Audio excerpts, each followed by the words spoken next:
Hi friends, നിങ്ങൾക്കെല്ലാവർക്കും ഞങ്ങളുടെ VN വ്ളോഗ്സിൻ്റെ മറ്റൊരു പുതിയൊരു വീഡിയോയിലേക്ക് സ്വാഗതം.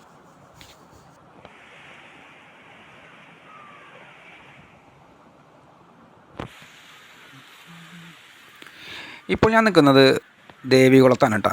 മൂന്നാറുള്ള ദേവികുളത്താണ്. അപ്പോൾ ഞങ്ങൾ 2 ദിവസത്തെ ട്രിപ്പാണ് മൂന്നാർക്ക് പ്ലാൻ ചെയ്തത്. അപ്പോൾ ഞങ്ങളെത്തിയപ്പോൾ ഒരു ഉച്ച തിരിഞ്ഞ് 2 മണി 3 മണിയൊക്കെ ആയി. അപ്പോൾ ഞങ്ങൾ നേരെ ദേവികുളത്ത് റൂം എടുത്തു. ആ റിസോർട്ടിൻ്റെ കാഴ്ചകളാണ് ഇപ്പോൾ നിങ്ങൾ കണ്ടുകൊണ്ടിരിക്കുന്നത് കേട്ടോ. പിന്നെ അവരുടെ നമ്പർ ഞങ്ങൾ താഴെ കൊടുക്കുന്നുണ്ട്. ഞങ്ങൾക്കിവിടെ 2000 രൂപയായിരുന്നു ചാർജ് വന്നത്. പിന്നെ ഇവിടെ ഫ്രീ വൈഫൈക്ക് ഉണ്ടായിരുന്നു. പിന്നെ ഞങ്ങൾക്ക് വൈകുന്നേരത്തെ ഫുഡൊക്കെ ഹോട്ടലിലുള്ളവർ തന്നെ ഞങ്ങൾക്ക് കൊണ്ടുവന്ന് തന്നു കേട്ടോ. അന്ന് വൈകുന്നേരം ഞങ്ങൾ ഈ കാണുന്ന ഓപ്പൺ ടെറസിൽ നിന്നിട്ടാണ് അന്ന് ഞങ്ങൾ ഭക്ഷണമൊക്കെ കഴിച്ചത്. അന്ന് നൈറ്റ് ഇവിടുത്തെ ടെമ്പറേച്ചർ എന്ന് പറയുന്നത് 16 ഡിഗ്രി ആയിരുന്നു കേട്ടോ. 16, 18 ആ റേഞ്ചായിരുന്നു.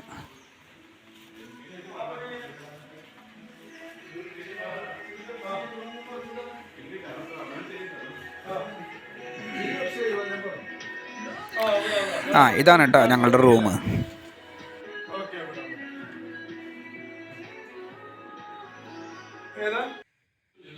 പിന്നെ ഇവിടുത്തെ ബാത്റൂമാണ് കേട്ടോ. വളരെ വലിയ ഒരു ബാത്റൂം തന്നെയായിരുന്നു ഇവിടെ ഉണ്ടായിരുന്നത്. ഇത്രയും വലിപ്പമുള്ള ഒരു ബാത്റൂം ഉള്ളൊരു റിസോർട്ടിൽ ഞങ്ങൾ ഇതുവരെ താമസിച്ചിട്ടില്ല.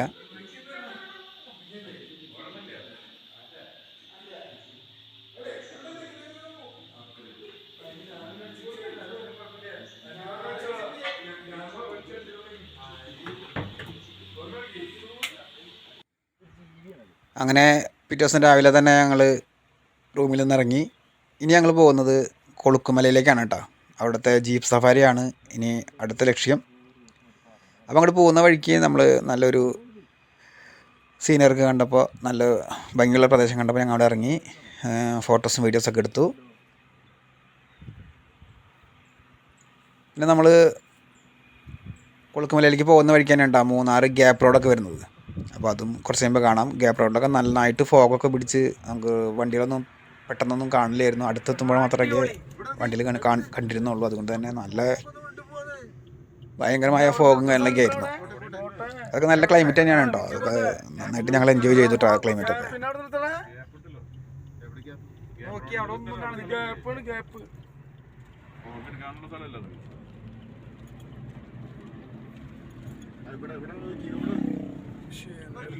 ഇവിടെ അല്ലടാ നിർത്തുന്ന സ്ഥലം. അവിടെ പോട്ടെ. ലൈറ്റ് വണ്ടി ഇപ്പഴ കണ്ണ് വണ്ടികളെ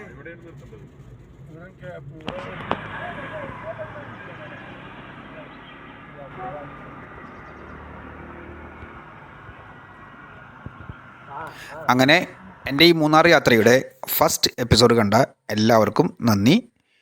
ഇനി കൊളുക്കുമലയുടെയും അവിടുത്തെ ജീപ്പ് സഫാരിയുടെയും വീഡിയോ അടുത്ത എപ്പിസോഡ് വരുന്നതായിരിക്കും. അപ്പോൾ എല്ലാവരും കാത്തിരിക്കുക. അപ്പോൾ എല്ലാവർക്കും താങ്ക് യു.